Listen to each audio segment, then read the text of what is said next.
जहां उन्होंने एनसीटीसी पर सुषमा जी ने जो अमेंडमेंट दिया था उसको माना है, उसके साथ ही रेल मंत्री को भी हटाने की घोषणा करने के बावजूद टीएमसी ने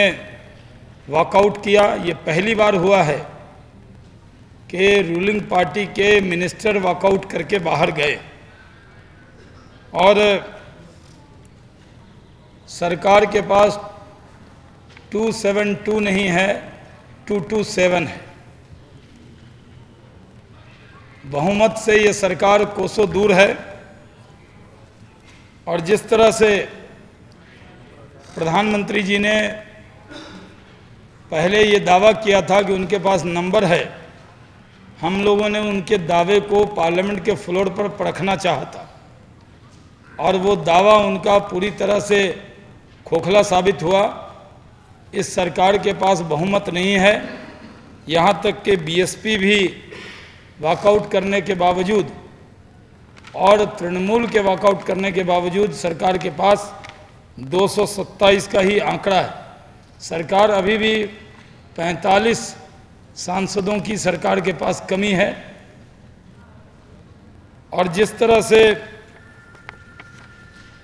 सरकार का जो अखबार बीजेपी के नॉमिनी नहीं, एनडीए के नॉमिनी वहाँ पर सारी सीट पहली बार जीतने जा रहे हैं। ये हमारे लिए गर्व की बात है कि बिहार के अंदर पहली बार एनडीए सारी सीटें जीतेगा और हम राज्यसभा में जाएं, बीजेपी राज्यसभा में जाए कि जेडीयू राज्यसभा में जाए,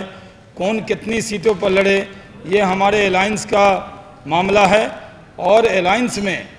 एक दूसरे को एडजस्ट करना, एक दूसरे की भावना का ख्याल रखना, ये एनडीए से बढ़कर कोई कर नहीं सकता। यूपीए को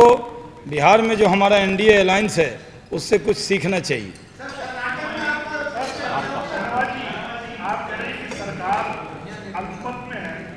सहयोग नहीं दे रहे उसके,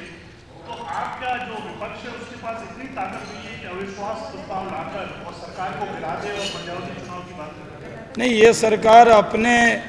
गलतियों से खुद ही गिर जाएगी, इसलिए हमें अपने तरफ से प्रस्ताव लाने की जब ज़रूरत होगी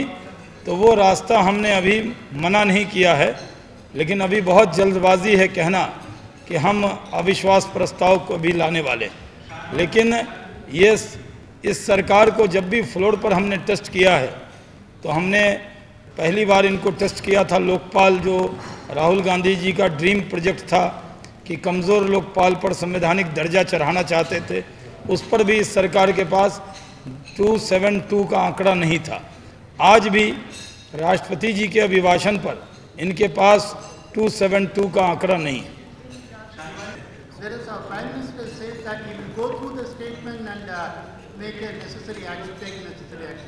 हाँ, उन्होंने खुलकर अपनी बात नहीं रखी है, पूरी तरह वेग दिया, क्योंकि वो उनके जो एलाइज हैं उनकी भावना का वो ध्यान तो रख रहे हैं, लेकिन श्रीलंकन तमिल पर उनका स्टैंड क्या है ये पूरी तरह से साफ नहीं हुआ है।